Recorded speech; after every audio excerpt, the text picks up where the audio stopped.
to the moon. Yo, what's up YouTube? It's been back here, and today in this YouTube video, I'm going to be ranking my top 10 roller coasters at Six Flags Over Texas. If y'all haven't been there, I recommend y'all going there because it's one of the better Six Flags parks. And I'm sorry I haven't posted in like 3 weeks. I've been really busy and stuff. So I'm going to try to post once a week now. So first off, we have the honorable mentions. So in my number 11 spot, I have Pandemonium. In my number 12, I have El Diablo. In my number 13, I have the Mini Mine Train. In my number 14, I have Wile E. Coyote.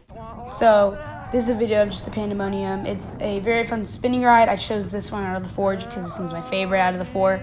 And I'm not a huge fan of this ride. This one is probably most people's top 10, but it's not in mine. Now at number 10, we have Judge or Scream. And it is 65 feet tall, 53 miles per hour, and its length is 2,670 feet. And it costs $2.1 million. So the ride starts out with this pretty high drop, and then right after the drop, it goes straight into an airtime hill, and you get some pretty good airtime on this hill. And then when you dive back down over this hill, you get another airtime hill, which that's basically what this ride is all about. And it was made back in 1980, so it's a very old roller coaster. And right here, you get a lot of lateral G-force on this because you're getting shoved against the side of the seat. And then when you come back, you go down a bunch of more airtime hills, and then you make it all the way back to the station. Next up, we have the Mine Train. And this was made all the way back in the 70s, and it was made by Arrow, and is 35 feet tall and 35 miles per hour. So right after you go up the lift hill, you go down this twisty little drop. It's not much of a drop, but this is not the fast part of the ride, but this is one of my favorite parts of the ride, probably my second favorite to what you're about to see. And this ride is a very old ride, so it's more focused on the scenery, and Mr. Freeze are just chilling right there. And then you go under the bridge and take a little pop of airtime, and then you go right next to the waterfall, which this is probably the best scenic part of the entire ride. And then this is where it picks up a lot, and you go into the cave, which is my favorite part of the ride, and you go pretty fast around here. And then when you come out, you go straight up a hill and into the second lift hill. And now at the number 8 spot, we have Runaway Mountain, which its height is 65 feet, goes 40 miles per hour, and is 1,500 feet of track. Its max vertical angle is 68 degrees, and the people who manufactured it was Premier Rides. It has 0 inversions, its duration is 1 minute and 20 seconds, and it cost $6 million. In the number 7 spot, we have La Vibora. It is 64 feet tall, it was manufactured by Intamin, and cost $9 million. So this ride is very interesting because it's not on an actual track. It's like a bobsled, and it's kind of hard for me to commentate for it, so I'll just let you watch.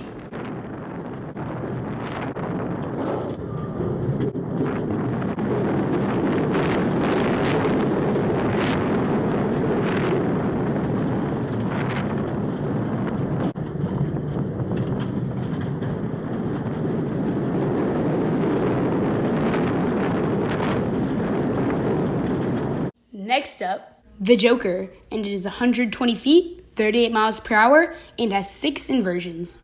So this coaster is a 40 free spin, so you're just randomly spinning. So wherever you sit, it kind of messes up your entire thing. You could have up to 6 inversions, but you could have as low as 2 inversions. So right here, you see them going up and down, and they're flipping all, and then they just did a full flip right there, and then it goes at 105 degrees at one point, which I think it's right here, and it goes down, and you're back. Just barely cracking the top 5, we have Batman, a AM Invert, and is 105 feet, goes 50 miles per hour, and its manufacturer is Bolivar and Malabar, and it cost $7 million.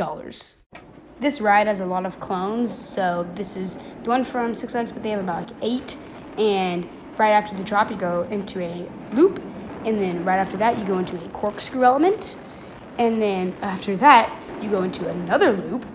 There's 5 inversions on this ride, so that's already been 3, and then you go into a little helix, and that's probably the most intense part of the ride. This has a very high pacing, so you're always going at a really high speed the entire time, and then you have a roll right there, and then you just go back around and do another helix into another corkscrew, and then that, you can come around the tunnel, and then that is the end of the ride. In the number 4 spot, we have Shockwave, a Schwarzkopf looper, and this ride is 116 feet, It goes 60 miles per hour and has 2 inversions. You have a drop, and this is probably my favorite part of the ride.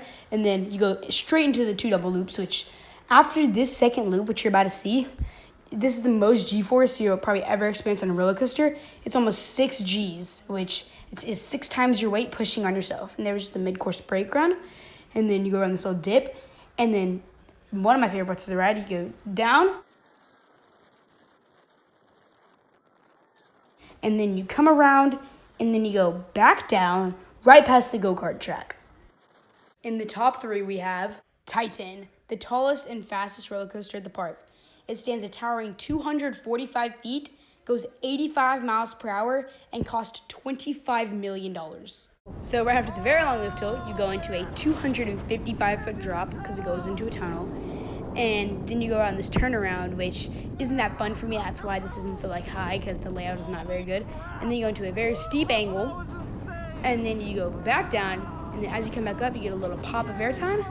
And then you go into, personally, my favorite part of the ride, which is a double helix, and you go so fast, and it's so intense right here, and then you just keep going, and then as you straighten out, you hit the mid-course brake run. Next up, we have Mr. Freeze Reverse Blast, and some statistics about this: it is 218 feet, 70 miles per hour, and it was created by Premier Rides. So right at the gate, you're greeted with a 70 mile per hour launch, and then right after that, you go straight into an inverted top hat.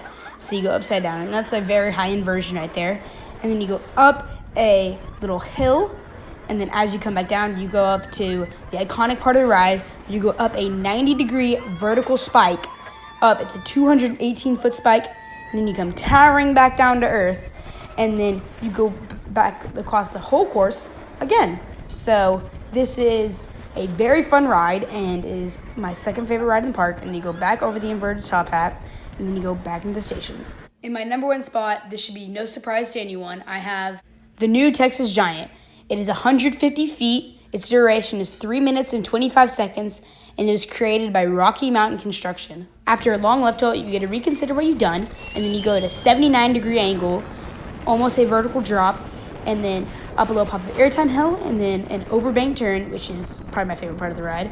And then you go back down into a dip, and then you go under all the stilts, that's really cool about it. And then you almost go upside down, but it's not upside down. That would have been a really good, made this coaster so much better if they would have had a little inversion right there, and then mid-course brake run, and you dive down straight into a little dip, and then over a ejector airtime hill. Thank you guys for sticking around to the end of the video. I hope you guys enjoyed the video, and I'm still sorry I haven't posted for the past 3 weeks. I've been very busy, and I'll see you guys in the next video. Peace. She got the perfect face, thumbing through the deck of 52, and she the highest rank. She don't answer